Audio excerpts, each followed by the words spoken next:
राजस्थान की राजनीति में जब भी कोई हलचल होती है तो उसके तार अक्सर आस्था और जनभावनाओं से जुड़ जाते हैं। लेकिन इस बार का दृश्य कुछ अलग है।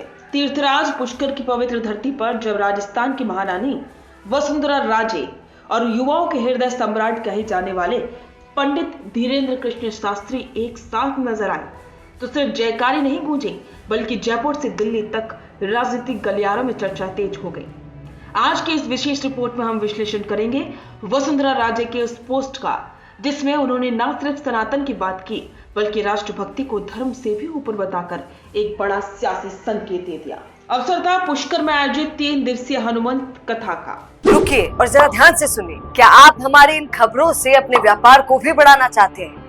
तो आप भी खबरों के दौरान इस तरह के एलिमेंट्स पर अपना विज्ञापन दे सकते हैं, या फिर ऐसे खबर के 1 मिनट बाद अपना पूरा विज्ञापन डलवाएं, जो कि 8 लाख से ज्यादा सब्सक्राइबर्स और फॉलोअर्स वाले द फैक्ट इंडिया चैनल्स और पेजेस से राजस्थान के कोने कोने में पहुंचेगा और इससे आपका व्यापार, ब्रांड सब कुछ बढ़ेगा। पूर्व मुख्यमंत्री वसुंधरा राजे ने न केवल इस कार्यक्रम में शिरकत की बल्कि धीरेन्द्र कृष्ण शास्त्री के प्रति अपने आदर को सोशल मीडिया पर भी साझा किया।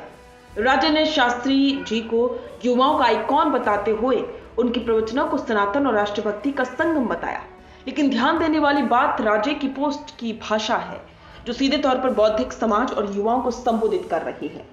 राजे ने लिखा कि महाराज का बौद्धिक समाज को दिया गया मार्गदर्शन एक नई दिशा देने वाला है।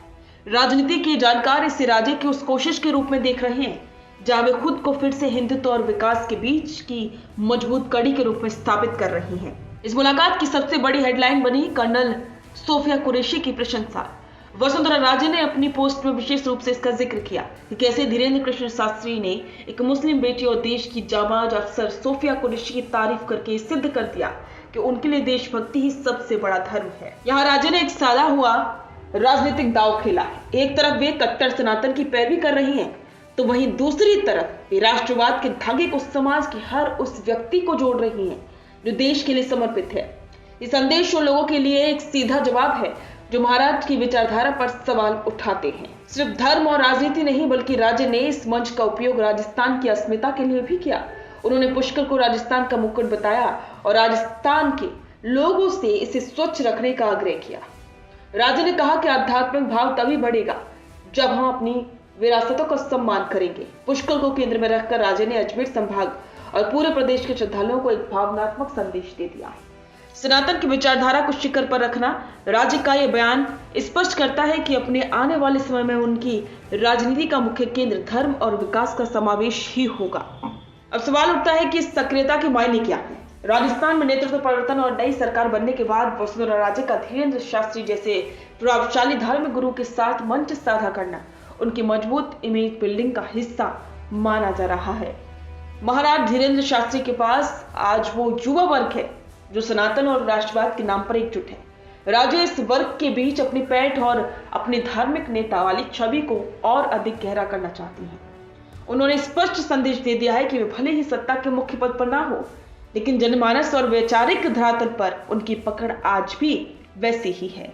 तो राजे का अंदाज ये कैसा लगा आपको, कमेंट में जरूर बताएं और बने रहें द फैक्ट इंडिया के साथ। बिजनेस अच्छा हो सकता है, लेकिन अगर नाम नहीं दिखा तो पहचान कैसे बनेगी?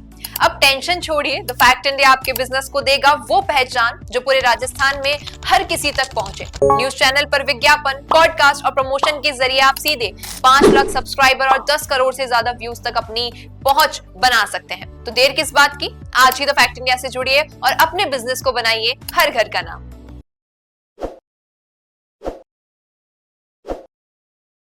ताज़ा खबरों के लिए विजिट करें द फैक्ट इंडिया की वेबसाइट और डाउनलोड करें द फैक्ट इंडिया ऐप। ताज़ा खबरों के लिए विजिट करें द फैक्ट इंडिया की वेबसाइट और डाउनलोड करें द फैक्ट इंडिया ऐप।